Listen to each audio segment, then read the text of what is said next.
जैन साहब, सूबेदार अशोक कुमार। राम साहब, सूबेदार होने लेफ्टिनेंट साल्तियल और 12 दिया। राम साहब। भारत माता की। सबसे पहले मैं आपको ऑपरेशन सिंदूर के विजय अभियान की अनंत शुभकामनाएं देता हूं। आज केवल भारत में नहीं, मुझे लगता है कि पूरी दुनिया में भारतीय सेना के शौर्य की चर्चा हो रही है, उसकी गौरव गाथा गाई जा रही है। आपने 6-7 की रात से जो काम शुरू किया, जहां तक भारत का सवाल है, भारत ने पहले ही स्पष्ट कर दिया था, जो बर्बर आतंकी हमला निर्दोष नागरिकों पर 22 अप्रैल को हुआ बैसरम घाटी पहलगाम में, उसके बाद ही भारत के माननीय प्रधानमंत्री जी ने कहा था कि आतंकवाद और उसको प्रश्रय देने वाले उनके आकाओं को सबक सिखाई जाए। हम सब जानते हैं कि कभी भारत युद्ध का पक्षधर नहीं है, लेकिन 22 अप्रैल के बाद मैं समझता हूं कि पूरे देश में, जम्मू कश्मीर में भी एक बड़ा जबरदस्त आक्रोश था और इसलिए सरकार ने फैसला किया कि आतंकवादी कैंपों को, आतंकवादियों को और उनके आकाओं को सबक सिखाई जाए। 6 और 7 मई की रात को भारतीय सेना ने जो ऑपरेशन शुरू किया सिंदूर के नाम से, ये ध्यान रखा गया कि टेरर कैंप्स के अलावा मिलिट्री एस्टेब्लिशमेंट हो या सिविलियंस हो, इनको टारगेट हम नहीं करेंगे। आज पूरा देश जान रहा है, दुनिया जान रही है कि 9 ऐसे टेरर कैंप्स को भारतीय सेनाओं ने तबाह किया, सैकड़ों से ज्यादा आतंकवादी मारे गए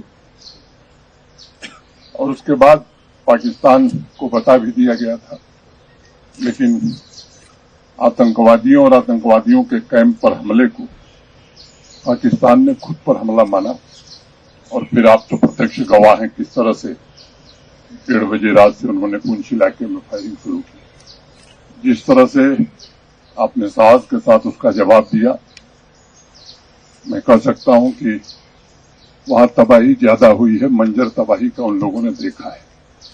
हमारे यहां भी सिविलियन, कई हमारे निर्दोष नागरिक शहीद हुए हैं, हमारे कुछ सेना के, बीएसएफ के जवान शहीद हुए हैं। मैं उन सबको श्रद्धांजलि देता हूं और मुझे लगता है कि महज 3 दिनों में ही दुश्मन घुटने पर पूरी तरह से आ गया था, पूरी दुनिया में गुहार लगाने लगा कि अब मुझे बचाओ।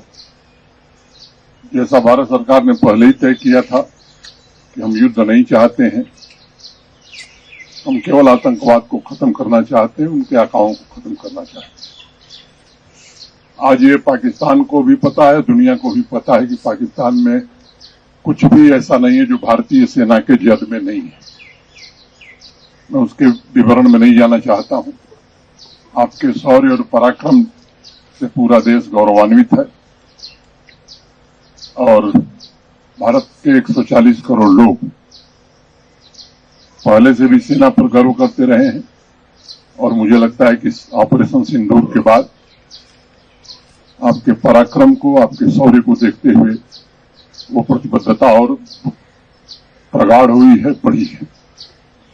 दुनिया में भी ये बात समझ में आ गई है कि अब भारत वो भारत नहीं है जिसके बारे में कुछ लोगों को गलत धारणा थी।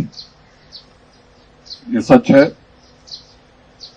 कि आज हम दुनिया की 5वीं बड़ी अर्थव्यवस्था बन गए हैं। जल्द ही दुनिया की 4थी बड़ी अर्थव्यवस्था हम बनने वाले हैं। भारतीयों का सपना है एक विकसित भारत का। हम चाहते हैं कि हमारा हर नागरिक सम्मान से, सुविधाओं के साथ रह सके, लेकिन जो हमारा दुश्मन है वो कर्ज से इस तरह डूबा हुआ है कि लोगों को सामान्य नागरिक सुविधाएं और भोजन भी उपलब्ध नहीं करा रहा है। कर्ज लेकर के भी आतंकवाद को प्रश्रय देने की कोशिश करता है। इस बार जो सबक मिली है, मुझे लगता है कि निश्चित रूप से दर्द इतना है कि उसे याद रहेगा।